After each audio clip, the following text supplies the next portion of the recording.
Est-ce que la prière, c'est important? Jusqu'à quel point est-ce que c'est important? Lorsqu'on voit dans l'Évangile, Jésus est à la veille d'appeler ses apôtres, d'appeler ses disciples. Et qu'est-ce qu'il fait? Il aurait pu faire plusieurs choses. Il aurait pu dire, bon, je suis le Fils de Dieu, je n'ai pas besoin de prier, je suis Dieu moi-même, je n'ai pas besoin de prier. Puis le matin, appeler ses disciples. Il aurait pu dire, je suis le Fils du Père éternel, donc je vais le prier un peu. Puis 2 minutes avant de se coucher, on va prier. Il aurait pu dire, c'est quand même important, je vais prier 1 heure. Puis ça aurait été très raisonnable de prier 1 heure, puis après d'aller se coucher, pour être en forme, parce qu'après tout, pour appeler, il faut être en forme. Il a passé la nuit en prière. La nuit, ça veut dire que quand il est allé appeler ses disciples, il était fatigué. Il a passé la nuit en prière. Je ne sais pas s'il y en a parmi vous, on a tous fait ça à un moment donné ou l'autre, là, quand on était jeune. Puis après, des fois, on le refait. Alors, quand on passe la nuit en prière, on est fatigué. Puis on s'organise pour pouvoir aller se coucher le matin. Moi, c'est ce que je faisais, en tout cas. C'est ce que je fais quand je passe la nuit en prière. Je m'organise pour le matin et avoir du temps libre pour me reposer. Alors, toujours est-il que Jésus a passé la nuit en prière avant d'appeler ses disciples. Et je voudrais tout simplement attirer votre attention sur que Jésus, qui n'avait pas besoin de prier parce qu'il était Dieu, avait la prière au cœur de sa vie. Et c'est évoqué de différentes façons dans les passages des Évangiles. Il passait la nuit en prière, il s'en allait prier dans la montagne, il est allé prier « Veillez et priez avec moi », vous n'avez pas veillé 1 heure avec moi à Gethsémani. Alors, la prière fait partie de la vie de Jésus. Fait que la question pourrait être, pourquoi est-ce que la prière est importante pour Jésus? Pourquoi est-ce que c'est indispensable pour Jésus de prier? Et dans la prière, en tant qu'il se tourne vers son Père, en tant qu'il prie le Père, on comprend que dans la prière, il est en relation avec le Père. Il est en communication permanente avec son Père. Jésus, le Fils éternel, le Fils unique du Père éternel, est en communication incessante, sans interruption. Être fils, c'est être sans interruption, en communication avec son Père. Et Jésus, envoyé du Père dans le monde, est incessamment, sans arrêt, toujours, sans cesse, en communication avec son Père. Et peut-être que ça pourrait nous interpeller. Peut-être qu'on pourrait se dire que devenir une personne de prière, des hommes et des femmes de prière, c'est apprendre à être en communication incessante, ininterrompue, en communication ininterrompue avec Jésus-Christ. Être disciple de Jésus-Christ, c'est apprendre à être en communication ininterrompue avec Jésus-Christ. Et ça peut sembler étonnant peut-être de dire ça, et même excessif, c'est d'apprendre à prier sans cesse. Apprendre à prier sans cesse. On comprend que quand Jésus passe la nuit en prière, c'est que quelque part, ça exprime sa vie avec le Père, sa relation avec le Père, et que cette relation qu'il vit avec le Père, c'est ce qu'il nourrit. C'est ce qu'il nourrit. De sorte que, alors qu'on pourrait penser qu'il est dans la faiblesse lorsqu'il va appeler ses disciples, mais non, il n'est pas dans la faiblesse, il est dans la force. Parce que sa nourriture, c'est de prier le Père, et il va le dire lui-même, « Ma nourriture, c'est de faire la volonté de mon Père qui est dans les cieux. » Sa nourriture, c'est de prier le Père, c'est de faire de la volonté du Père. Et en priant le Père et en faisant la volonté du Père, il est dans la force. Il est dans la force. Il est dans la force de la mission, il est dans la force de son action, il est dans la force de son être. Nous vivons une époque où, dans un monde où ce n'est pas toujours évident d'avoir la foi. Ce n'est pas toujours évident d'être disciple de Jésus-Christ. On peut penser certes à la prière, on peut penser à aller à la messe le dimanche ou participer à la messe à d'autres moments. On peut penser aussi tout simplement à imiter Jésus-Christ, à adhérer intérieurement au commandement de Dieu, aux béatitudes, à avoir une vie morale, une vie éthique de disciple de Jésus-Christ. On peut penser que ce n'est pas évident. Mais en même temps, un don nous est fait, le don de la prière. Il nous est possible de prier. Il nous est possible d'entrer dans une relation avec Jésus-Christ, en communication avec Jésus-Christ, pour que dans cette communication avec Jésus-Christ, Jésus-Christ soit véritablement notre nourriture et notre force. Bien sûr, par l'Eucharistie, toujours par l'Eucharistie, mais aussi par la prière personnelle, par l'oraison, par l'office divin, par le chapelet, que Jésus-Christ soit notre nourriture, notre force, parce qu'on est toujours en communication avec lui.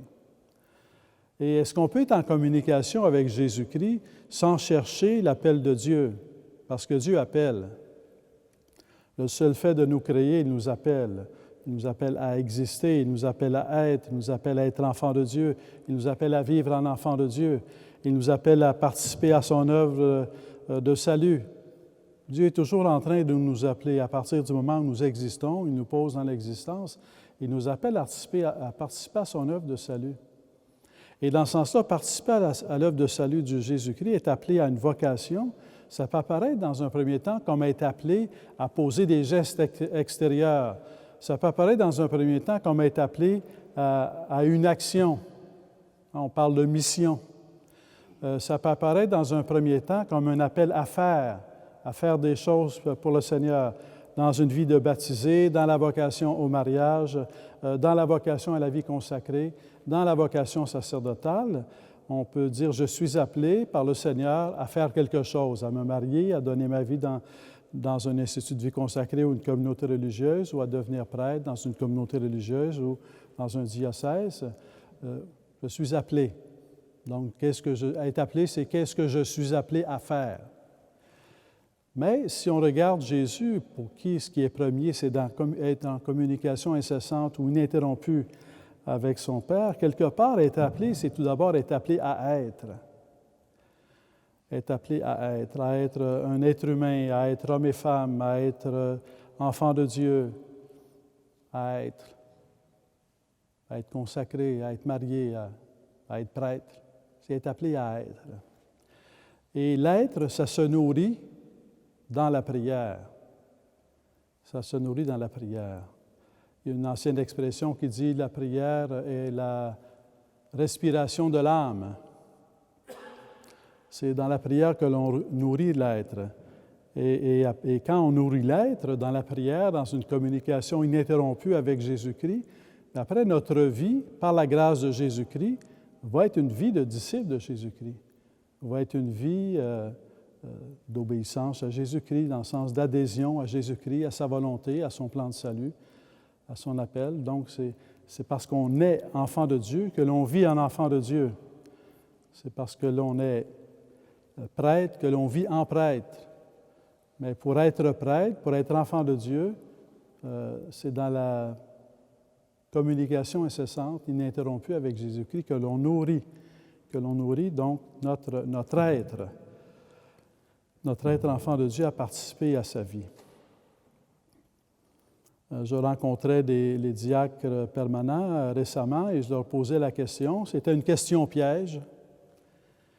Et je posais la question, quelle était la vocation de Marie?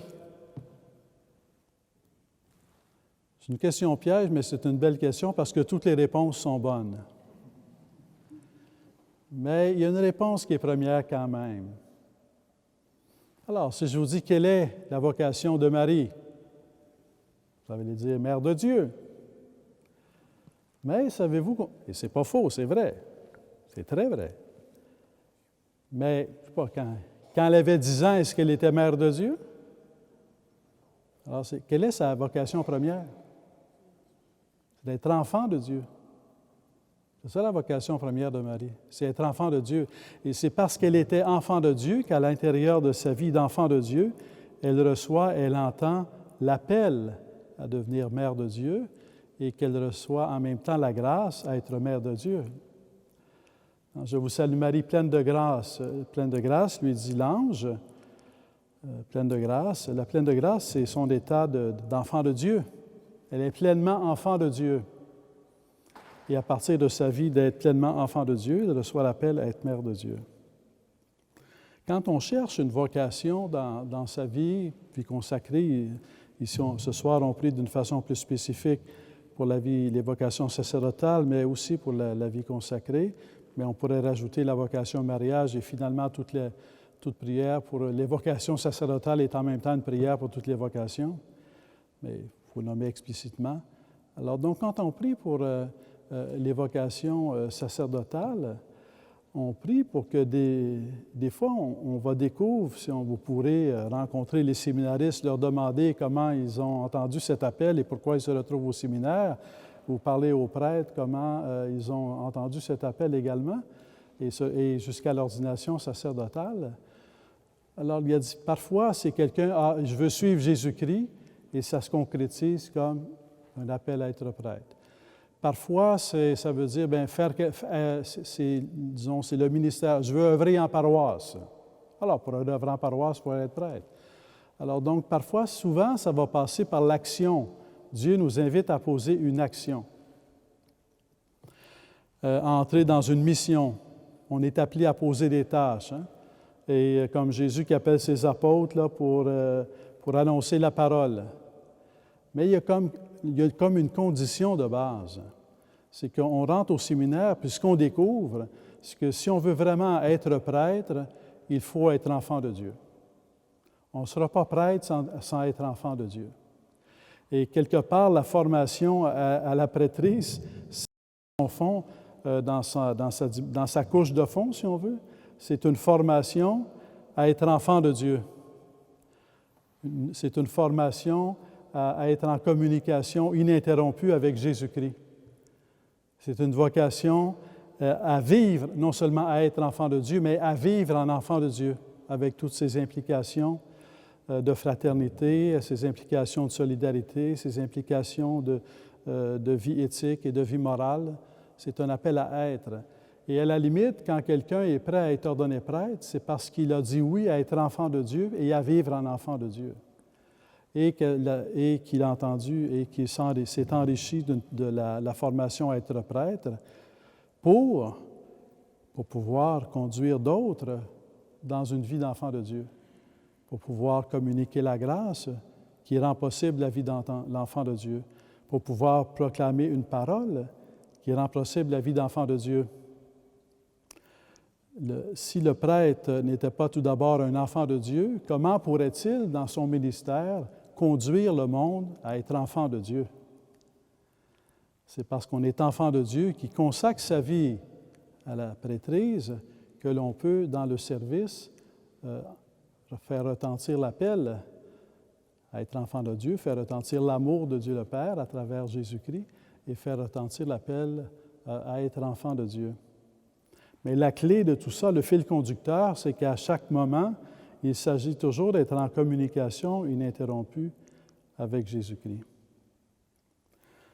We all called by God to serve the Lord and to serve His church and to love His church and to serve His church, but also to serve all of humanity. Jesus Christ Himself said He didn't come here to be served, but to serve and give His life. But how does He do that, and how can we do it? It's by prayer, always be praying. And like Jesus Christ always praying His Father, we're called to always pray Jesus Christ. At one point, Jesus will say in the Gospel of John, "As I live by the Father, live by me." And it's like the key to be a disciple of Jesus Christ, to be a missionary disciple. It's as Jesus Christ is our model. He lives by the Father, and we're called to live by Jesus Christ, by the power of His grace, by the gift of the Holy Spirit. And so praying for the vocation to priesthood is to pray so that young man will have the desire to know God, to walk in the steps of God, to pray God, and to listen in their heart to the call to be children of God and to serve Jesus Christ by making other disciples, becoming disciple makers, as we hear sometimes. Being a missionary is to become a disciple maker, but if you want to be a disciple maker, we all have to be disciples. If I'm not a disciple of Jesus Christ, how can I be a disciple maker? I can't. The basic condition is to be a disciple of Jesus Christ so that I'll be in a position to be a disciple maker. So it is demanding, and we could say that it's very demanding, so demanding that it's impossible. It's demanding, but it's possible. It's possible because in prayer, in the sacraments, we find the grace of Jesus Christ that makes it possible, that transforms our heart, so that our lives will be transformed, and that can be truly disciple of Jesus Christ through all what constitutes our own personal life. Alors, je vous invite à faire confiance en la prière. Des fois, on n'a pas le temps de prier, prendre le temps. Des fois, on est fatigué, prier quand même. Il y a une expérience qui est assez commune. Vous venez ici ce soir prier. Vous avez quitté, on imite un peu Jésus, là, pas pour toute la nuit, mais pour une partie de la nuit. Vous avez quitté le confort de votre foyer. Peut-être le confort de votre fauteuil devant la télévision ou devant une tablette. Et vous êtes sorti et vous êtes venu ici pour prier. Je ne suis pas quelqu'un qui pense qu'on peut prévoir l'avenir. Je ne crois pas à ça qu'on essaie de prévoir l'avenir. Par contre, j'ose le prévoir un petit peu, pas un avenir très lointain, à peu près dans 1 heure. Après, dans 1 heure, vous allez être reposé. Pensez-y dans 1 heure. Vous êtes arrivé ici fatigué, on prie ensemble, dans 1 heure, vous allez être reposé. Mais quand Jésus passait la nuit en prière, c'est ça qui arrivait.